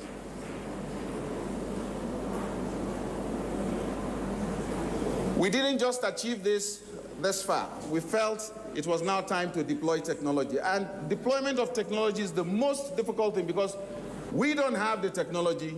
We have to go to other countries to buy. And one problem you're going to have is even if you have the money, some countries will not sell you technology to do this job. Why? Because their refineries are benefactors of what is happening here. But we are able to penetrate a lot of places to be able to do this for you. Next slide. We also have to partner with several companies and several countries so that if one person does not work, we will be able to move with another. If one person takes sanction against us, we'll be able to proceed. And today we are proud to say that Tantita is the private company with the highest amount of drone fleets in the whole of Africa. You can go and check it out. We have the highest amount of technology fleet over this job. Next slide. We are not stopping there because sometimes these technologies improve. We are now bringing in drones that can stay airborne for 24 hours. 24 hours. They are tethered drones. We can deploy them anywhere. Next slide. And they are very movable because we want to improve these figures better. Next slide. We can even carry our drones on the back of trucks that are mini command and control centers. We can operate from anywhere. Deploy the drone from the back of the hillocks, and it will be able to telemeter the information to our centers. Next slide. Now we have night vision capability. Before, these ships used to come to the coast of Nigeria to steal in the night because they feel nobody will see them. This was one such situation. You see those hot areas? That's where the illegal oil is going to.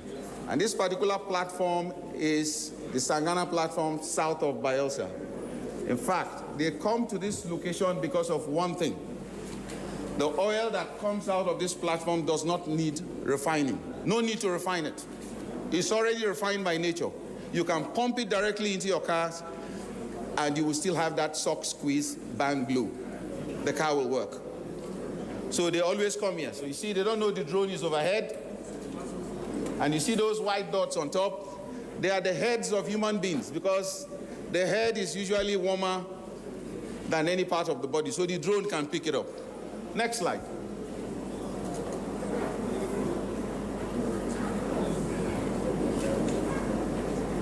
Now, even at night, humans who go into the pipeline right of way, if you look carefully, you will see some tiny white dots that will be moving around.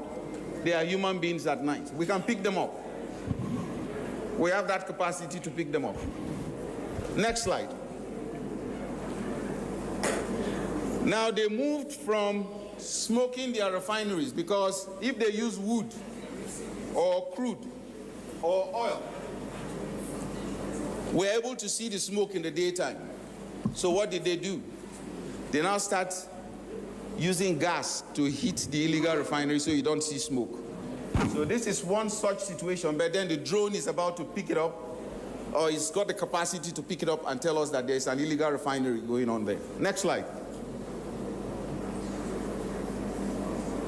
One of the things that the drone has done for us is safety.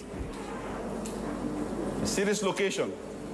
And I want you to watch this video carefully. It's a very important video, especially for those of you who pressurize us to say, oh, stakeholders, so start taking people. I want you to watch this video. You see that boy running out of the bush?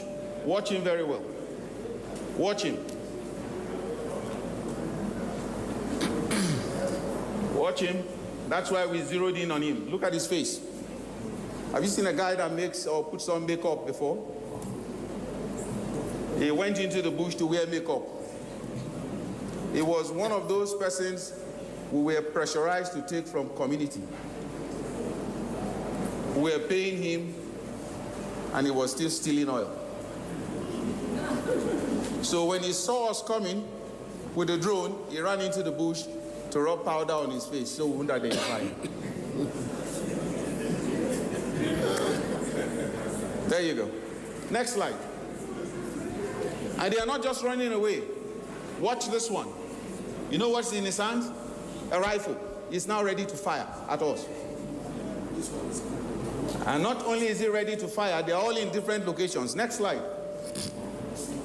So you will see how technology has helped us. They are now ready with their AK-47 to ambush us. Next slide. This is all in this country. It's nowhere else. This is not a movie. Next slide. So anybody who thinks they can do this job, you might want to think again. We are now able to send that information to the security forces giving us support. We seize this opportunity to thank them to not follow the center of the road because the boys are waiting to shoot us down. Next slide. They don't only steal oil on the surface, they also steal oil underwater. So you see that as the situation changes, we also have to change. We have to deploy underwater drones also. Underwater drones. Next slide.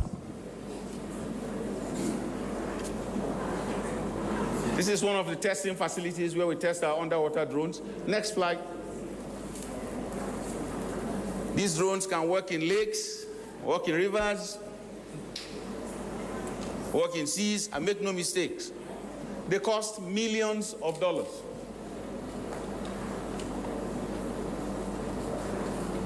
This is one of the tests we carried out. Next slide.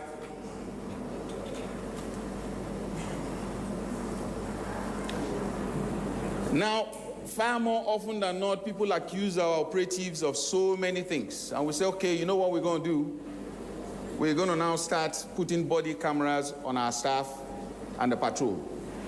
So this is one of the body cameras, not just only for their own safety, for also community engagement. So we don't hear stories that, oh, your staff came to my community to do this or do that. So to the right, you see those red dots? Can you press the play button?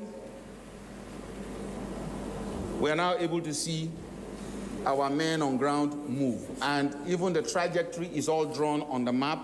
Anything they say is also recorded and transmitted to us. Now we have a very big issue. you can see that we have a very high influx of information coming in. Now, how do we process this information? Next slide.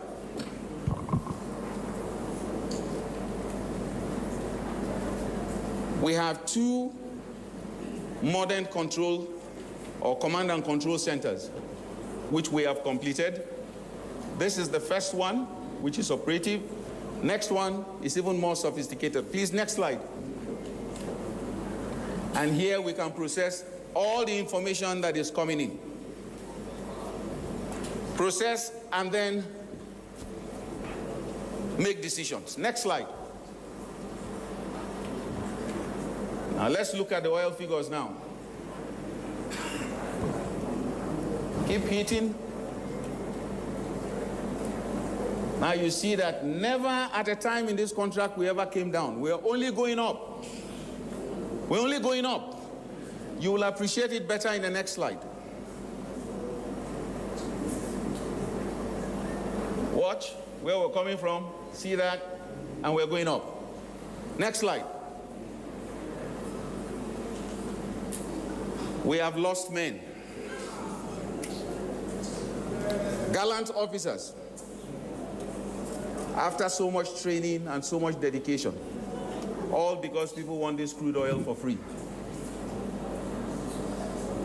I think last year alone we lost 15 civil defense officers. It is not an easy battle. Next slide. Now, as we speak today, look at the oil figures. For the first time, we have surpassed the 2020 figures. 2020 was 1.83, and as at last month, it was 1.84 million barrels a day.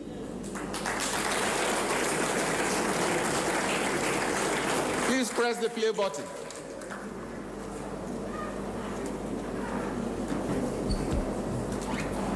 That figure was not our figure. It was by the federal government. Thank you very much.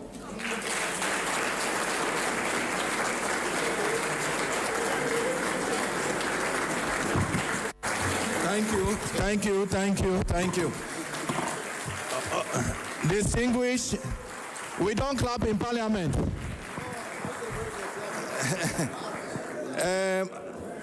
Senator Kawu, you are yielded the floor.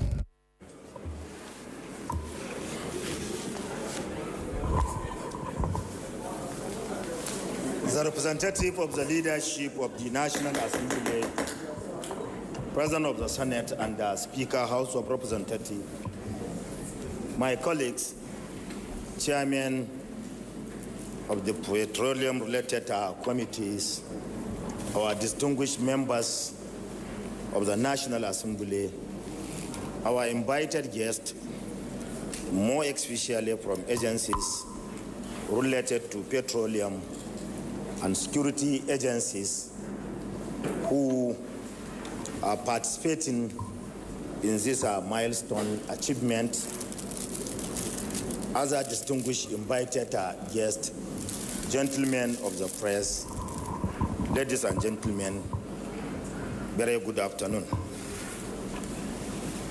Of course, even before today, our relevant committees, because of our constitutional responsibilities of oversight, we used to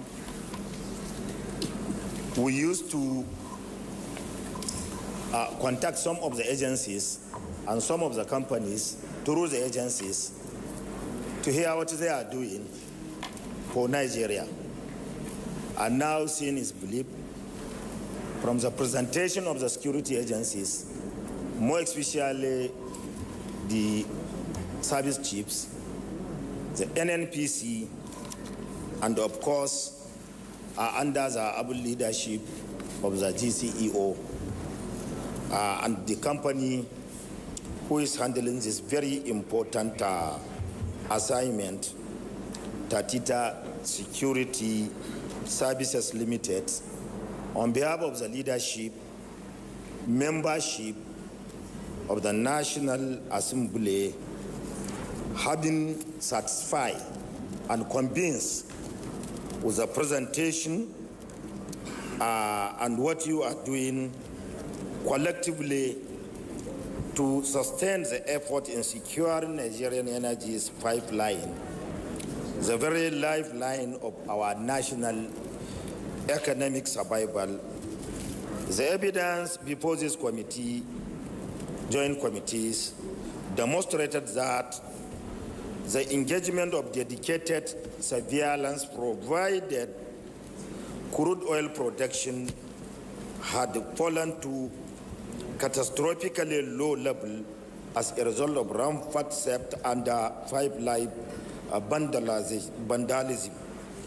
The subsequent and current intervention has produced a variable result, a significant increase in crude production in Nigeria, a reduction in sabotage incidents, and demonstrable improvement in national revenue from petroleum production. Of course, the National Assembly, under the leadership of our able leader, our Senate President, the Speaker of the House, the entire leadership, the Chairman and membership of the National Assembly, this committee resolved that these agencies and providers has earned and hereby receive a full confidence, commendation, support, and we identify ourselves as legislators, as representatives of Nigeria, with what you are doing. Therefore, I am moving and calling for the committees or the members of this National Assembly to lay or support or show their support to their commitment to the Federal Republic of Nigeria. I so move, Mr. Chairman. Thank you. The motion has been moved. I call on Honorable Dum Diko to second the motion as moved.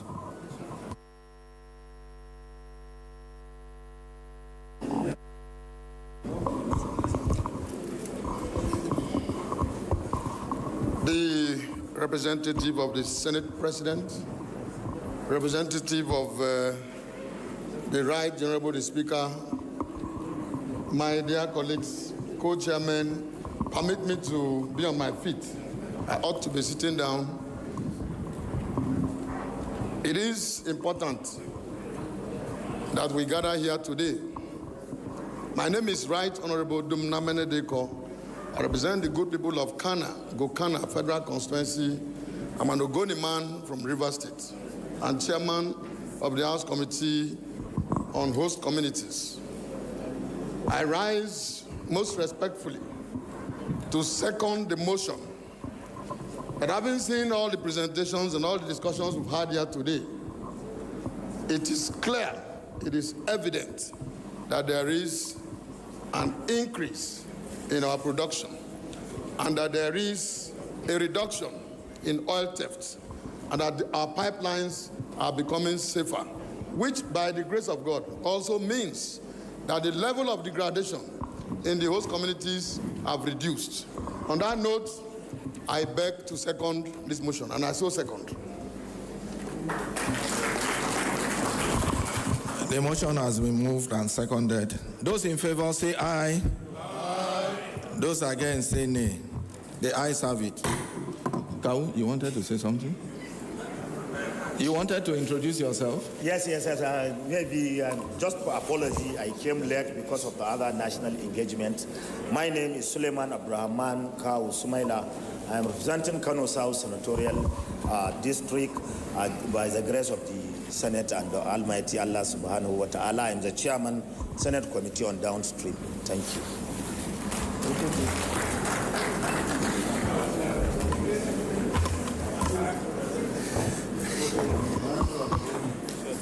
Yeah. Oh, okay. The representative of the Senate President, as well as the representative of Mr. Speaker. Chairman of Oil and Gas Committee, the heads of security agencies here present, the able team of Tantita Security,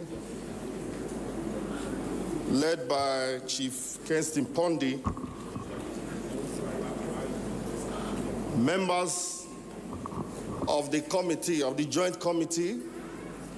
My name is Honorable Prince Henry Odianose Okoje.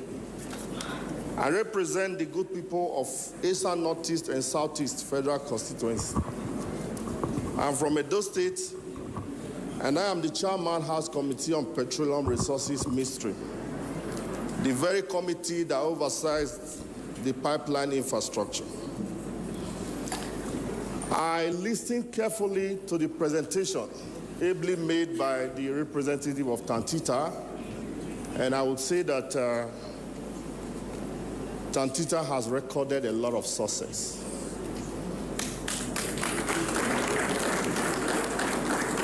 Without mincing words, they have secured our nation's assets, they have protected our pipeline.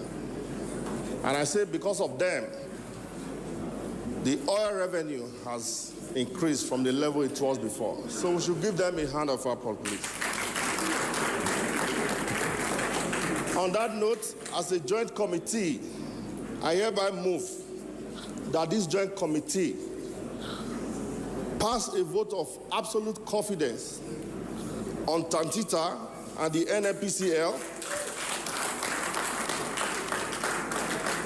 So, because they have collectively demonstrated and moved Nigeria crude oil production from critical depressed level to a trajectory of sustained recovery, with documented interception of illegal vessels, dismantling all illegal connections, and the arrest of hundreds of suspected vandals and crude oil thieves. On the strength of this evidence, the committee do hereby declare Tantita and the security agents, of course, a company of strategic national economic interest. A designation that reflects the indispensable role this company plays in protecting the infrastructure upon which Nigeria's fiscal survival depends. These committees further resolve that the surveillance contract is not merely a commercial arrangement, but a critical national security infrastructure. And this is continuation that the highest interest of the Federal Republic of Nigeria. On this note, I hereby move that Tantita and the security agent, including NNPCL, be given in collaboration with security agency, be passed and be vote of confidence on this agency. Thank you very much. The motion has been moved. I call on Honorable Blessing Amadi to second the motion.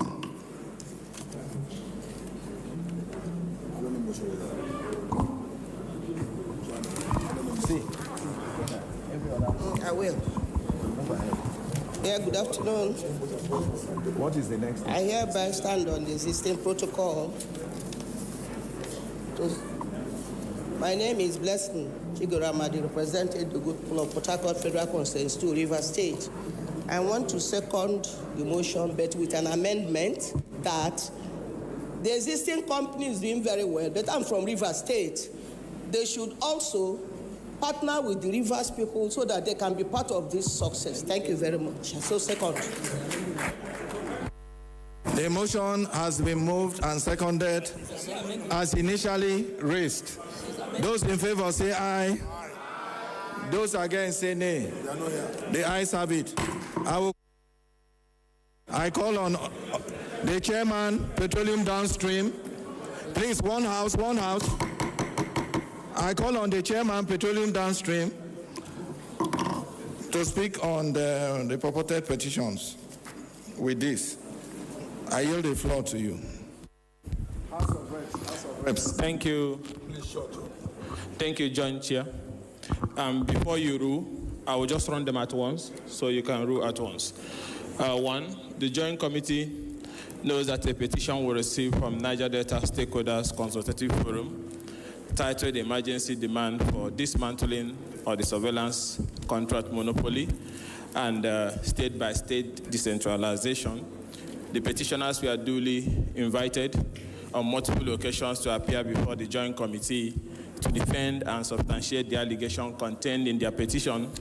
Despite this repeated and formal invitation, the petitioners failed to appear on every occasion, including today, offering no valid explanation for their continued absence. Before you put the question, Chair, petition 2, the Joint Committee knows that a petition was also received from the Forum of Former Militants for Peace and Unity in the Niger Delta on urgent demand for immediate decentralization, transparency, and competitive procurement in the surveillance contract. The petitioners were duly invited on multiple occasions to appear before the Joint Committee to defend and substantiate the allegations contained in their petition. Despite this repeated and formal invitation, including invitation to appear before this Joint Committee today, the petitioners failed to appear on every occasion, offering no valid explanation for their continued absence. Before I invite the Chair to rule the last one, petition 3, the Joint Committee notes that a petition was received for Pan-Nigerian Anti-Corruption Advocacy Coalition titled Demand for Forensic Audit, Accountability, and Anti-Corruption Compliance in the Award and Administration of Nigeria Pipeline Surveillance Contract. The petitioners were duly invited on multiple occasions to appear before the Joint Committee to defend and substantiate the allegations contained in their petition. Despite this repeated and formal invitation, including invitation to appear before this Joint Committee today, the petitioners failed to appear on every occasion, offering no valid explanation for their continued absence. Joint Chair, I invite you to rule.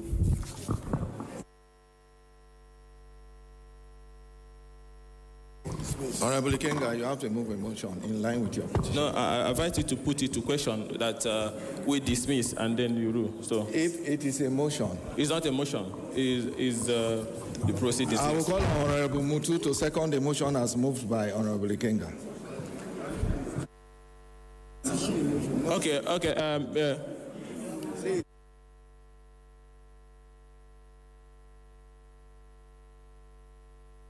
Okay, thank you, Joint Chair. I do move that the Joint Committee do dismiss these petitions for inability of the petitioners to defend their petition. Right. I so move, Joint Chair. I so second as moved. This motion has been moved and seconded. Those in favor say aye. Aye. Those against say nay. They are not here.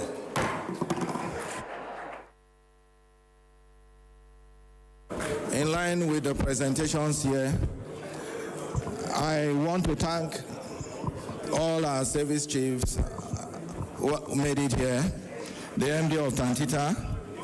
This is a novel roundtable discussion, and we have resolved to be doing this quarterly so that Nigerians will know what is going on in our oil and gas sector. We will always communicate with you, and we implore you to find time to attend this roundtable discussion. I hereby declare this session closed. Thank you, and God bless all of us. Thank you very much. On behalf of this Joint Committee, we thank you for honoring our invitation and wish you safe trip back to your various destinations. Your Excellencies, distinguished guests, we will be taking group photograph just outside this hall. Group photograph outside the hall, please. Thank you very much.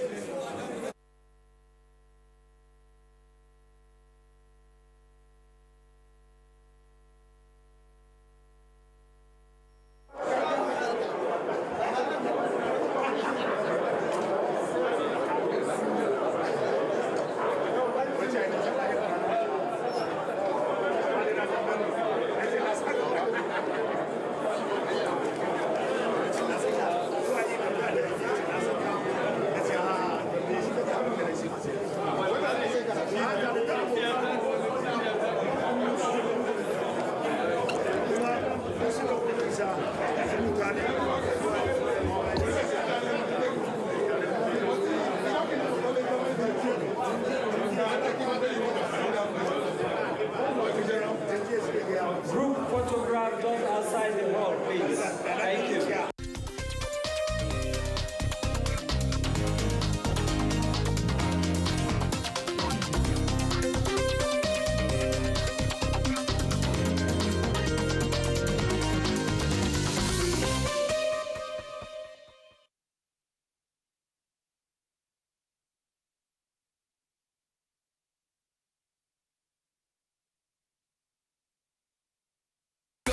Bedu is on the move again, let's go. Bedu is on the move again, let's go. Let's go. Let's go. Bedu is on the move. You better tell your boys, man. Tell your family, don't forget your girlfriend. Hey, we're back with the noise, man. You know how we do, man. We gotta keep rejoicing. Well, it's about that time. Stay glued to your screen, don't touch that dial. Music, video coming your way. Fresh out the kitchen, we drop it all way. Celebrity interviews coming your way. We're hanging out with music stars all day. On the red carpet, live in the studio. Somewhere, somehow, we keep it moving, yo.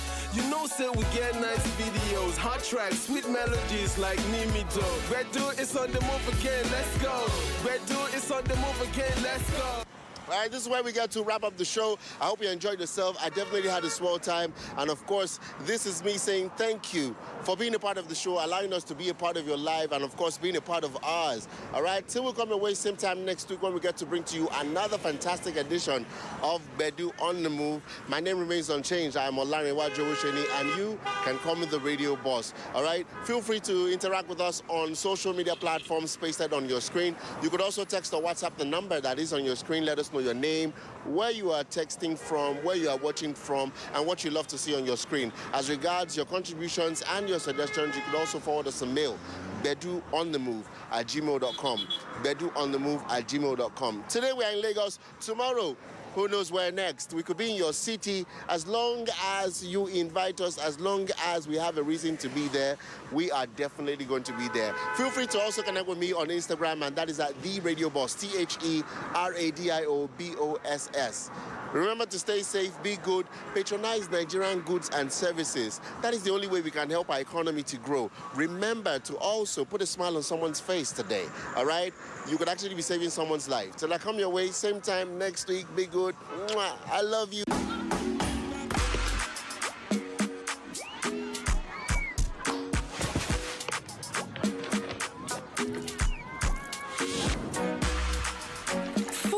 Refreshment is goodness to go round. The Peak Yogurt Drink 1 liter Full House pack with more refreshment, which contains fresh cow milk. Enjoy Full House goodness filled with essential vitamin and minerals. Peak. Reach for your peak.